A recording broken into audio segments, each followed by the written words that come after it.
नमस्कार दोस्तों। Online platform के इस चैनल द मैथ टाइटन्स में मैं सोनू चौधरी आप सभी का हार्दिक स्वागत करता हूं। तो आज की इस वीडियो में हम पढ़ने वाले हैं औसत के बारे में। तो यह जो टॉपिक है मैं आपको आसान भाषा में समझाऊंगा और इस टॉपिक से संबंधित क्वेश्चन है वो लगभग सभी भर्ती प्रतियोगी परीक्षाओं में आते हैं। तो यह टॉपिक हमारा राजस्थान चतुर्थ श्रेणी भर्ती परीक्षा और वाहन चालक भर्ती परीक्षा में भी आएगा। तो मैं आपको इस टॉपिक को थोड़ी आसान भाषा में समझाऊंगा और प्रश्नों का स्तर है वो मैं सरल से कठिन की तरफ रखूंगा ताकि आपको यह टॉपिक आसानी से समझ आए। तो चूंकि गणित एक कठिन विषय है और इसको सीखने के लिए आपको लगातार अभ्यास करने की जरूरत है, तो इसलिए आप गणित विषय का ज़्यादा से ज़्यादा अभ्यास करें, तभी आपको गणित विषय है समझ में आएगा। तो चलिए बिना देरी किए हुए इस टॉपिक को स्टार्ट करते हैं और पहले औसत के बारे में थोड़ी बेसिक जानकारी प्राप्त कर लेते हैं कि औसत क्या होता है, कैसे निकाला जाता है। तो औसत या अंकगणितीय माध्य, तो वैसे जो औसत होता है वो हमारा दिए गए आंकड़ों के बीच का मान होता है, मध्य मान होता है। तो औसत की परिभाषा क्या है? औसत वह संख्या है जो दिए गए आंकड़ों के समस्त वर्ग का प्रतिनिधित्व करती है। तो जो आंकड़े हमें दिए जाते हैं उन आंकड़ों का प्रतिनिधित्व करता है औसत। तो दिए गए आंकड़ों का औसत आंकड़ों के योग को आंकड़ों की संख्या द्वारा विभाजित करके प्राप्त किया जाता है। औसत को हम आंकड़ों का योग बटे आंकड़ों की संख्या इस सूत्र की सहायता से ज्ञात करते हैं।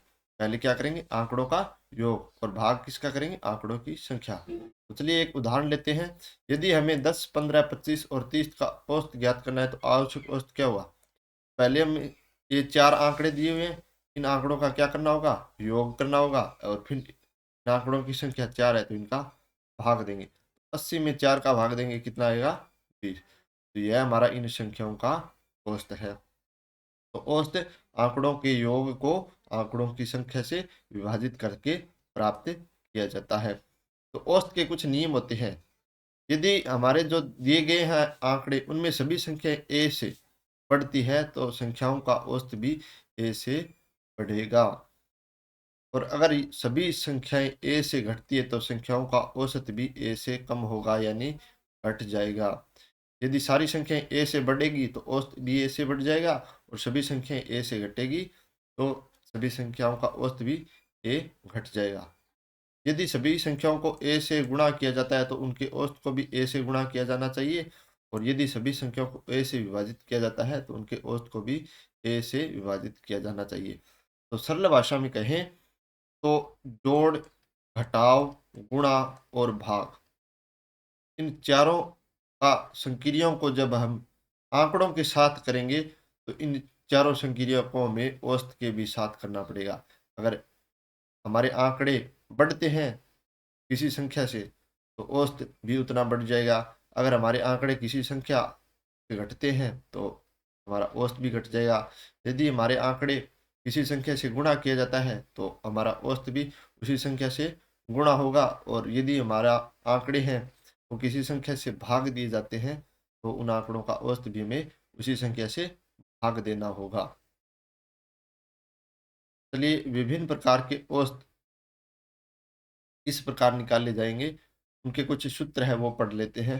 प्रथम n प्राकृतिक संख्याएं। प्राकृतिक संख्याएं कहाँ से स्टार्ट होती है? हमारी एक से स्टार्ट होती है, कहाँ तक जाएगी? अनंत तक जाएगी। तो प्रथम n प्राकृत संख्याओं का औसत हमें इस सूत्र से प्राप्त करना होगा, n+1/2। अगर हमें 10 प्रथम 10 प्राकृत संख्याओं का औसत निकालना है तो कितना हो जाएगा? 10+1/2, यानी 11/2। 11 में 2 का भाग देंगे, 5.5। तो प्रथम 10 प्राकृत संख्याओं का औसत कितना आएगा? 5.5। प्रथम n सम संख्याओं का औसत वो कैसे आएगा? n+1। अगर हमें प्रथम 10 सम संख्याओं का औसत निकालना है तो उनका औसत कितना होगा? 10+1, 11।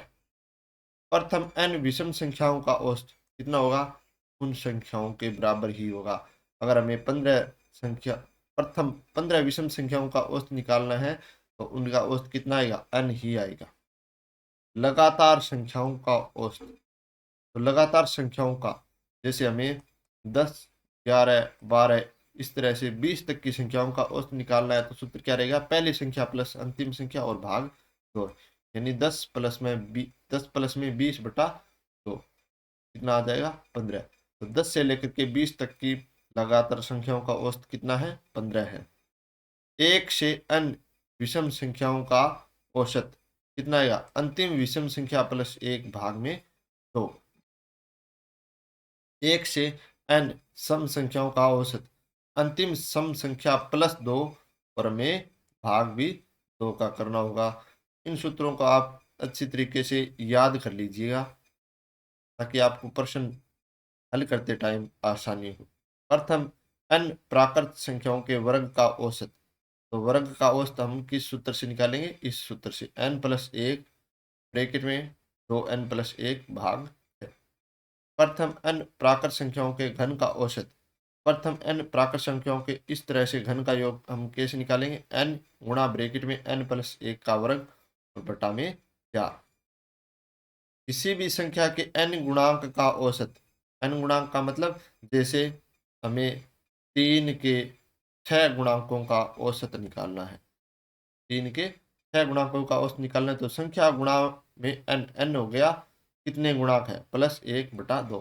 तो जैसे 3 के 6 गुणांक है तो 3 गुणा n कितने हमारा 6, 6 + 1/2 तो 21/2 भाग देंगे कितना आएगा 10.5।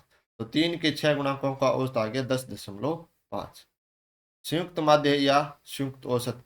यदि n1 और n2 प्रेक्षणों का माध्य या औसत, माध्य या औसत क्रमशः x1 और x2 है तो संयुक्त यानी इन आंकड़ों का संयुक्त माध्य क्या होगा, n1 का में x1 के साथ गुणा करना होगा, यानी n1 जो प्रेक्षण है उनका योग आ जाएगा हमारे पास, और फिर n2 का में x2 के साथ गुणा करना होगा। तो ये हमारा इन आंकड़ों का योग आ जाएगा और फिर हमें इन आंकड़ों की संख्या का भाग दे देंगे। तो ऊपर क्या आ गया, आंकड़ों का योग और नीचे आंकड़ों की संख्या। तो इस प्रकार हम संयुक्त माध्य या संयुक्त औसत निकाल सकते हैं। यात्रा की औसत चाल।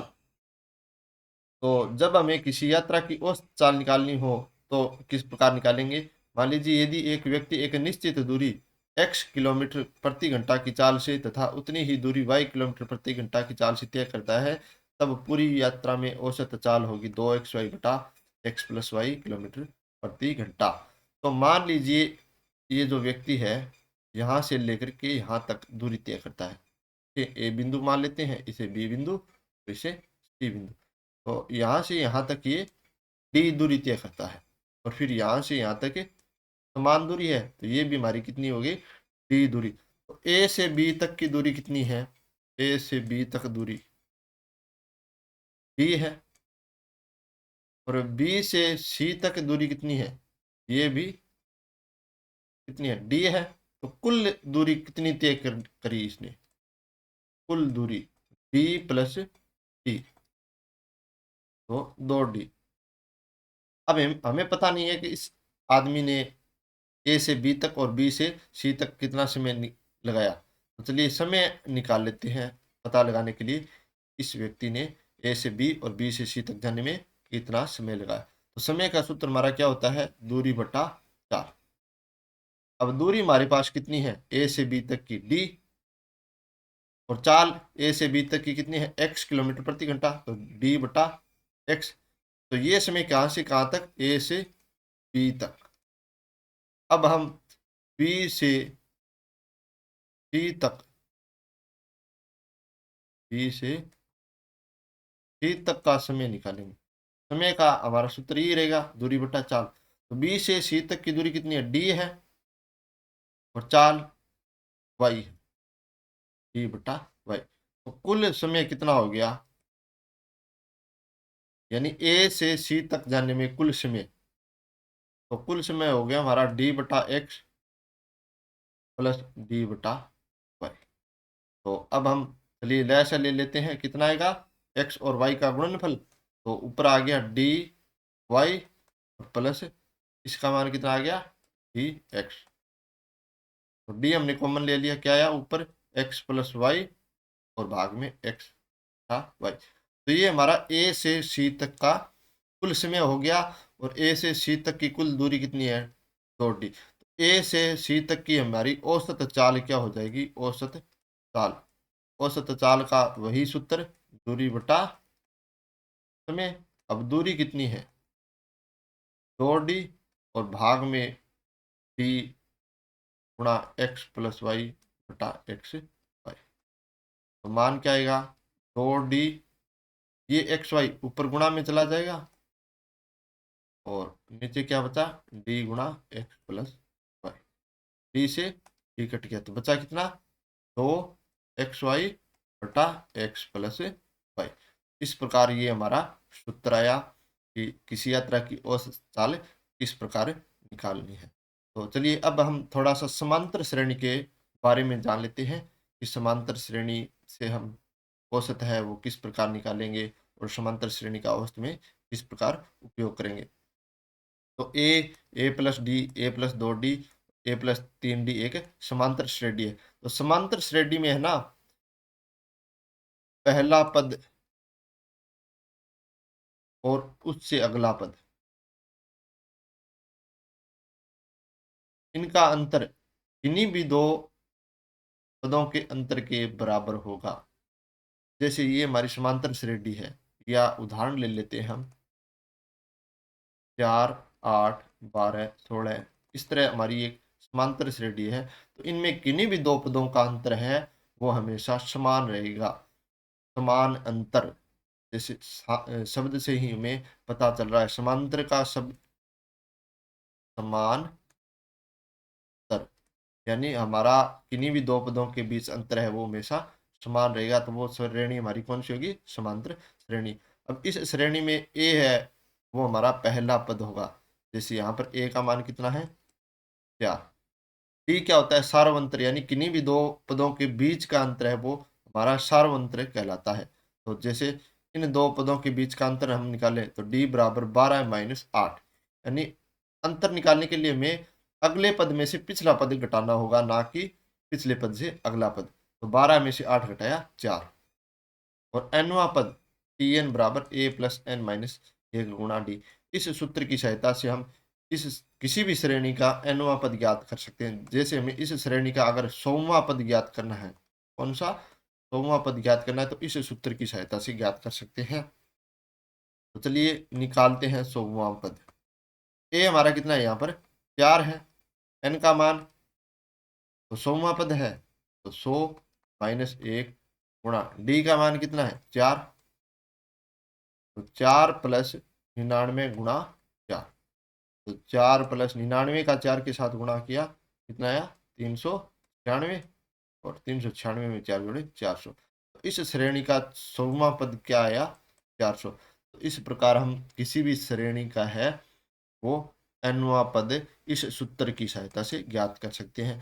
अगर हमें n पदों का योग ज्ञात करना हो तो हम ये सूत्र काम में लेंगे, n बटा 2, 2a प्लस एन माइनस 1 गुणा डी, या एस एन बराबर n बटा 2 a प्लस एल, जहाँ l हमारा क्या है, उस श्रेणी का अंतिम पद है।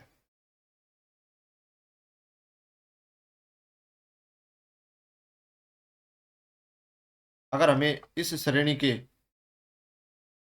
जैसे 4, 8, 12 है, 16, और अंतिम पद हमारा मान लीजिए 120 है, या हमें कह दिया जाए कि इसके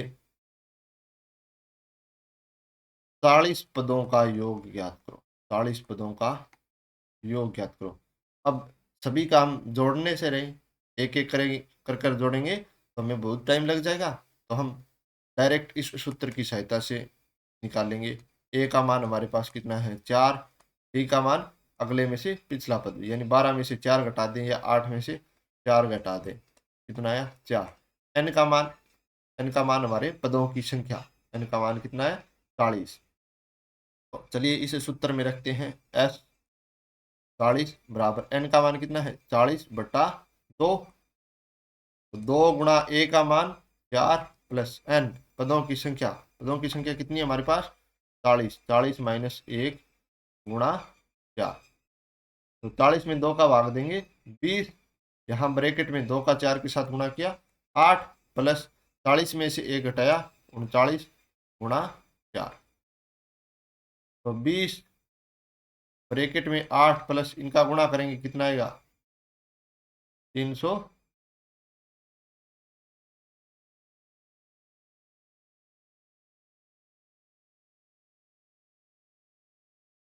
156। 20 × 164, गुणा कर लेते हैं कितना आएगा 3200। तो इस समांतर श्रेणी के 40 पदों का योग कितना आया 3280। इस प्रकार हम किसी भी समांतर श्रेणी के अन्य पदों का योग ज्ञात कर सकते हैं।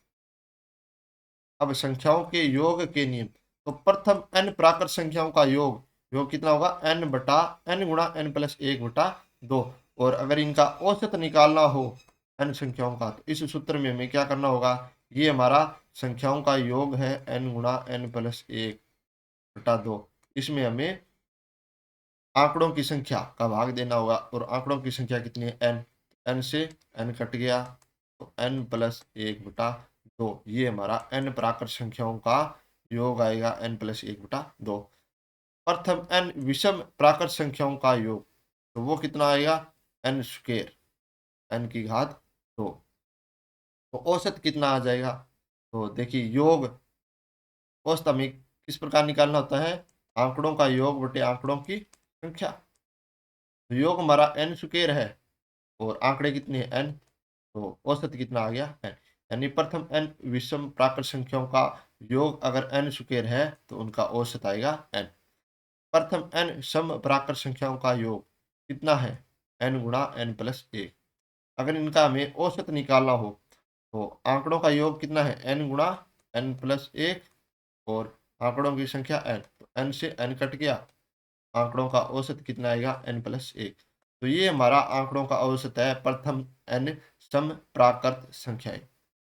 प्राकृत संख्या हमारी कहाँ से स्टार्ट होती है, 1 से स्टार्ट होती है, 1 2 3 4 इस प्रकार चलती जाएंगी। तो प्रथम n सम प्राकृत संख्याओं का योग n प्लस 1 होगा। प्रथम n विषम प्राकृत संख्याओं का योग औसत है वो n होगा, और प्रथम n प्राकृत संख्याओं का औसत है वो n प्लस 1/2 होगा। प्रथम n प्राकृत संख्याओं के वर्गों का योग, तो वर्गों का योग क्या होगा n गुणा n प्लस 1 गुणा 2n प्लस 1/6। और अगर इनका औसत निकालना हो तो कितना आएगा n गुणा n प्लस 1/2n प्लस 1 भाग में 6, और हमारी आंकड़ों की संख्या n है, n से n कट गया तो औसत कितना आया n प्लस 1 गुणा 2n प्लस 1/6। प्रथम n प्राकृत संख्याओं के घनों का योग, तो घनों का योग होगा n गुणा n प्लस 1 की घात बटा 2 और पूरे की घात 2। तो ये योग है तो औसत कैसे आएगा n गुणा n प्लस 1/2 और ऊपर घात 2 और फिर घात आंकड़ों की संख्या n। तो n से, चलिए इसको अलग अलग लिख लेते हैं, ऊपर घात तो n स्क्वायर गुणा n प्लस 1 की स्क्वायर और बटा 2 की स्क्वायर कितने हो गए 4, 4 गुणा n, n से स्क्वायर कट गया, बचा कितना n गुणा n प्लस 1 की स्क्वायर और बटा 4।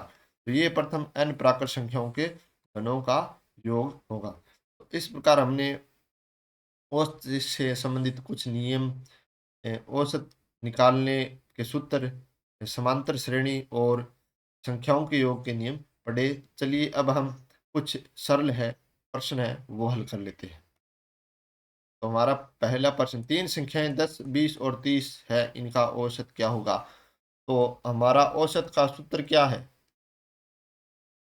आंकड़ों का योग बटा आंकड़ों की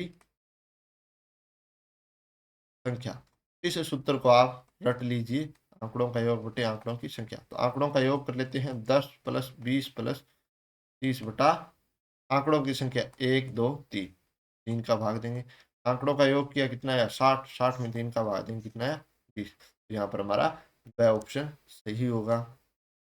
चलिए अगला प्रश्न, चार संख्याएं यानी आंकड़ों की संख्या हमारे पास 4 है, 12 15 18 और 21 है, इनका औसत क्या होगा। तो औसत निकालने के लिए आंकड़ों का योग,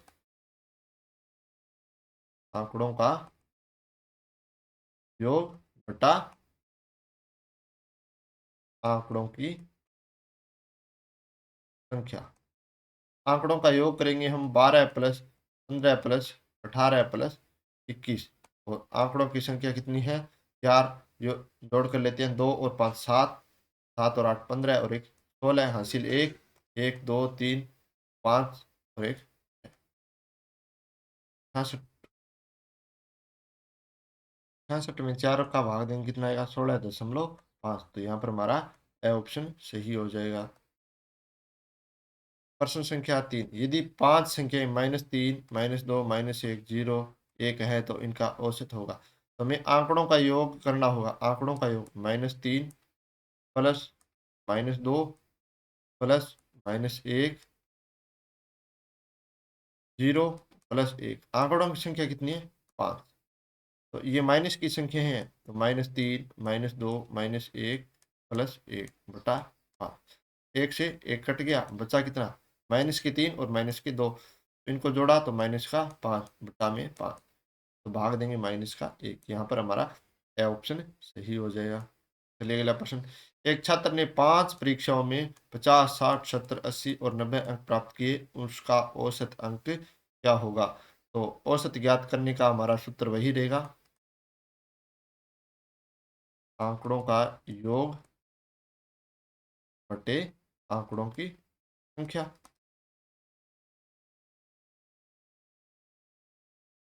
आंकड़ों की, तो चलिए योग कर लेते हैं। 50 प्लस 60 प्लस 70 प्लस 80 प्लस 90 और भाग में 5। तो इनका योग करेंगे कितना आएगा? 350 आएगा। 350 बटा 5, भाग देंगे 70। तो यहाँ पर हमारा ऑप्शन ऐसे ही हो जाएगा। ये अगला प्रश्न। 4 संख्याएं 8 12 16 और 20 है, तो इनका औसत क्या होगा? तो औसत निकालने के लिए हमें आंकड़ों का योग करना होगा। तो 8 प्लस 12 प्लस 16 प्लस 20। और आंकड़ों की संख्या हमारे पास कितनी है? 4। 1 2 3 और 4। योग कर लेते हैं। 12 और 8 20, 20 और 20 40, 40 और 16 56। तो 56 में 4 का भाग देंगे कितना आएगा? 14। तो यहाँ हमारा ऑप्शन सही हो जाएगा। प्रश्न संख्या 6, यदि 5 संख्याओं का औसत 55 है तो उनका कुल योगफल क्या होगा? तो 5 संख्याओं का औसत 55 है तो उनका योग पूछा है। तो औसत बराबर आंकड़ों का योग बटा आंकड़ों की संख्या। औसत हमें कितना दिया हुआ है? औसत का मान हमारे पास है 55। औसत की जगह हमने लिख लिया 55। आंकड़ों का योग हमें निकालना है, और बटा आंकड़ों की संख्या कितनी है? 5। तो योग निकालने के लिए बटा में 5 है, 5 को इधर गुणा कर देंगे। 55 गुणा 5 बराबर योग। 55 का 5 से गुणा करेंगे कितना आएगा? 275। तो यहाँ पर हमारा ऑप्शन सही हो जाएगा। सिंपल सा तरीका है, जितने आंक के आंकड़े हैं उनको औसत से गुणा कर देंगे तो हमारा योगफल आ जाएगा। किससे? औसत को किससे गुणा करना है? आंकड़ों की संख्या से। तो क्या आ जाएगा? हमारा योग आ जाएगा। इतने लफड़े में पढ़ने की आपको जरूरत नहीं है। आप बस इतना याद रख लीजिए कि जितना हमारा औसत है उसको हमारे दिए गए आंकड़ों से अगर हम गुणा कर लेंगे तो हमारा योग आ जाएगा। यदि 5 संख्याओं का औसत 40 है तो संख्याओं का योगफल क्या होगा? तो अभी मैंने बात की कि योगफल कैसे निकालना है। औसत को हमें किससे गुणा कर देना है? औसत को आंकड़ों की संख्या से गुणा कर देना है तो हमारा योग आ जाएगा। तो औसत हमारा 40 है और आंकड़े कितने? 5। तो 40 को 5 से गुणा कर देंगे 200। तो संख्याओं का योगफल हमारा कितना आ गया? 200। चलिए अगला प्रश्न। यदि 5 संख्याओं का औसत 90 है तो इनका कुल योगफल क्या होगा? तो औसत को हमें किससे गुणा करना है? आंकड़ों की संख्या से। औसत हमारा 90 है, 90 का 5 से हम गुणा कर देंगे कितना आएगा? 450। तो यहाँ पर हमारा ऑप्शन सही हो जाएगा। यदि 6 संख्याओं का औसत 28 है तो उन संख्याओं का कुल योगफल क्या होगा? तो योगफल के लिए क्या करना होगा? औसत को आंकड़ों की संख्या से गुणा। ये 28 हमारा औसत है और 6 आंकड़ों की संख्या है, तो औसत 100, औसत को गुणा करना है आंकड़ों की संख्या से। चलिए गुणा करते हैं। 8, 6 का 8 से गुणा किया 48, हासिल 4, 6 का 2 के साथ गुणा किया 12 और हासिल 4, 16, तो 168 हमारा वह ऑप्शन सही हो जाएगा। पहली 5 प्राकृत संख्याओं का औसत क्या होगा? अब हमारी 5 प्राकृत संख्याएं कौन कौन सी है? प्राकृत संख्या कहाँ से स्टार्ट होती है पता है आपको? ये बताता हूँ। 1 से स्टार्ट होती है, तो पहली 5 संख्या कौन कौन सी हो जाएगी? 1, 2, 3, 4 और 5। तो हमें इन 5 संख्याओं का औसत निकालना है। औसत निकालने के लिए इनका क्या करना होगा? योग करना होगा। 1 + 2 + 3 + 4 बटा आंकड़ों की संख्या 5, 5 का भाग देंगे। चलिए योग कर लेते हैं। 5 और 4 9, 9 और 3 12, 12 और 2 14 और 1 15, 15 बटा 5 कितना आया? 3। तो ये हमारा औसत होगा। और मैंने आपको प्रथम n प्राकृत संख्याओं का औसत निकालने का सूत्र बताया था। तो वो सूत्र क्या है? n+1/2। तो यहाँ पर हमारी कितनी प्राकृत संख्या है? 5 प्राकृत संख्या है। तो 5 + 1/2, 6/2 कितना आया? 3। तो डायरेक्ट आप इस सूत्र की सहायता से भी ज्ञात कर सकते हैं कि हमारी पहली 5 प्राकृत संख्याओं का औसत क्या होगा। तो आज के इस वीडियो को हम यहीं पर समाप्त करते हैं। अगले वीडियो में इससे थोड़े से डिफिकल्ट क्वेश्चन लिए जाएंगे, ताकि आपको ज़्यादा दिक्कत ना आए, ताकि आप सरल भाषा से थोड़ी सी कठिन भाषा की ओर चले और आपको आसानी से समझाते हुए मैं चलूँ। तो मिलते हैं अगले वीडियो में। धन्यवाद।